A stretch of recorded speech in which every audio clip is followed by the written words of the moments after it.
دا کهانی د یو ژیړ هلک ده. د کنیبورټ هاوس په یوه خونه کې ویل کېږي چې د ژیړ هلک روح ګرځي. د افسانې له مخې که څوک په دغه ویرونکې خونه کې شپه تېره کړي، د هلک روح ورته ښکاره کېږي او هغه د مرګ طریقه ورته اټکلوي. یو سړی چې نوم یې احمد و، یو ځل د کنیبورټ هاوس کې میلمه شو. د کور خاوند هغه ته په همدې ویرونکې خونه کې د شپې ځای ورکړ، خو له افسانې نه یې خبر نه کړ. سبا سهار چې احمد د نشتې لپاره راښکته شو، رنګ یې ژیړ او ډېر ستړی ښکارېده.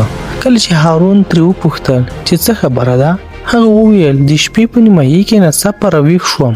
سترګې مې چې خلاصې کړې، د اور مخې ته یو کوچنی هلک مې ولید. هلک اوږده زرین ویښتان درلودل او غلی ناست و. وروسته ورو ورو پورته ودرېده، شاته وګرځېده او په ډېره خفګانۍ څېره یې 3 ځلې خپله ګوتې د ستوني په سر تېرې کړې او بیا ناڅاپه ورک شو. کله چې هارون دا کیسه واورېده، خو زړه یې ونه شو چې خپل ملګري ته د ژیړ هلک افسانې په اړه خبر کړي. احمد څو ورځې وروسته خپل کور ته ستون شو او د هغه عجیب لید یې هیر کړ. خو څو کاله وروسته د سخته خفګانۍ او ذهني ناروغۍ ښکار شو. هغه ځان بېوسه احساساوه او داسې فکر یې کاوه چې عقل یې لاسه ورکړی. یوه ورځ یې خپلې مېرمنې او نوکر ته وویل چې ښه نه ده چې ډاکټر راولې.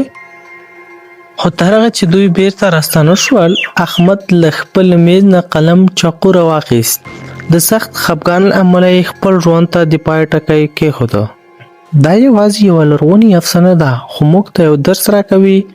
کله کله ویره او خفګان زموږ ذهن دومره اغېزمن کوي چې ژوند راته دروند ښکاري. که څوک له خفګان، ویرې یا ستونزې سره مخ وي، باید له ملګري، کورنۍ او یا ډاکټر سره خبرې وکړي، ځکه ژوند ډېر قیمتي دی.